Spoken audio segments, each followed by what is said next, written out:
What if one of the most powerful couples in music didn't just ignore Wendy Williams, but quietly made sure her voice faded away? That's the claim stirring up fresh chaos. And this time, it's not coming from a random blogger. It's coming from Kevin Hunter, Wendy's ex-husband, who's now suggesting that Beyoncé and Jay-Z may have used their influence to silence Wendy after years of public tension. But here's where it gets complicated, because the timing of these accusations feels strategic. For years, Wendy Williams openly criticized Beyoncé and Jay-Z on national television.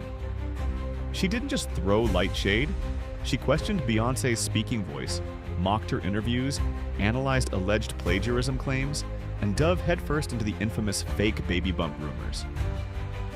Wendy even staged on-air demonstrations trying to prove whether a pregnancy bump could fold the way Beyoncé's allegedly did during a now viral interview moment. It wasn't subtle, it wasn't private, it was relentless. And Wendy knew exactly what she was doing. Every time she mentioned the Carters, ratings spiked.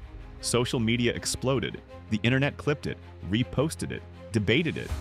But when you spend years dissecting a billion-dollar brand on daytime television, at what point does that brand push back? According to Kevin Hunter, that pushback may have happened behind closed doors.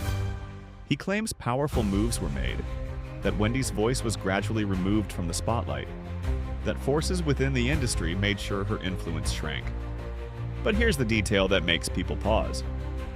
Kevin didn't start making these claims when Wendy was at her peak. He didn't raise alarms when her show was thriving. He's speaking now, after his $250 million lawsuit related to Wendy's estate was dismissed, after alimony payments reportedly stopped, and after he's faced financial strain of his own. So is this a whistleblower moment or a financial survival strategy? Because when you rewind the timeline, Kevin himself has been entangled in a long series of legal battles with Wendy. He's attempted to challenge her guardianship arrangement. He's filed multiple court cases. He's tried to undo parts of their divorce settlement, arguing fraud and misconduct. Court filings even reveal attempts to bring Wendy into court personally, despite her ongoing health struggles. And that's where the narrative gets uncomfortable. Some insiders have suggested that Kevin wasn't just a concerned ex-husband. There were whispers, and they remain unproven, that control may have been a bigger issue than protection. Allegations floated that Wendy's environment during the final seasons of her show wasn't as stable as viewers believed. Rumors even circulated that medication may have been involved in keeping her functional enough to appear on camera. None of that has been proven in court, but the speculation has lived online for years. Now Kevin is positioning himself as Wendy's defender, as the one exposing industry power moves, as the man pulling back the curtain. But Wendy herself complicated that narrative. During a heated phone call to TMZ Live, she didn't mince words. She accused Kevin directly of wanting access to her money. She implied he was motivated by finances, not loyalty. And she sounded certain. So if Wendy doesn't support Kevin's version of events, why are these allegations resurfacing now? The Beyoncé and Jay-Z angle adds fuel because the Carters have long been associated with immense influence. Their PR machine is famously airtight. Their brand is polished, coordinated, strategic. When controversy arises, it rarely lingers. Wendy was one of the few mainstream voices who repeatedly poked holes in that image. She discussed alleged infidelity rumors tied to the Lemonade era.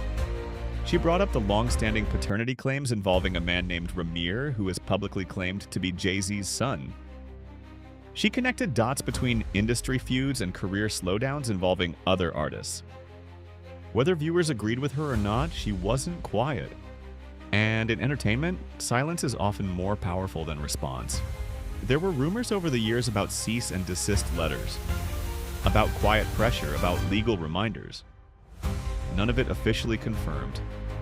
But the whispers added to the mystique around the Carters' ability to protect their empire. Still, connecting that to Wendy's downfall requires a leap, because Wendy's struggles weren't sudden. Health issues surfaced, guardianship became public, production pauses turned into cancellation.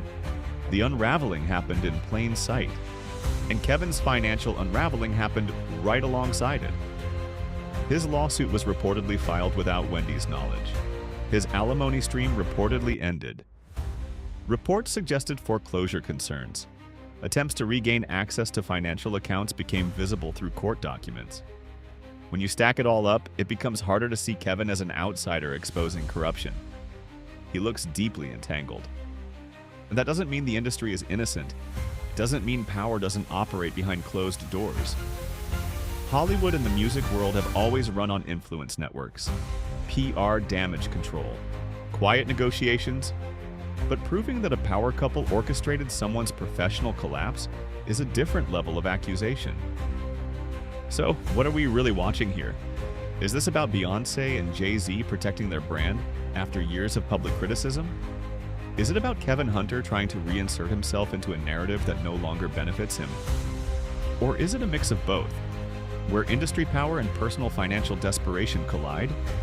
Wendy's voice defined daytime television for years. She built her career on saying what others wouldn't. She thrived on controversy. She understood that attention, good or bad, keeps you relevant. Now she's largely silent, and that silence leaves room for everyone else to tell the story. Kevin is telling his version. Fans are crafting theories. Commentators are reviving old clips. And the Carters? They remain exactly where they've always been, publicly unbothered. Maybe that's coincidence. Maybe it's strategy. Or maybe it's just the natural cycle of fame, where one voice fades, another tries to control the narrative, and the biggest players never have to speak at all. So what do you think? Is Kevin Hunter exposing something real? Or is he trying to reopen a door that closed when the money stopped flowing? Because in the world of entertainment power, the loudest accusations aren't always the truth. Sometimes they're just the last move left.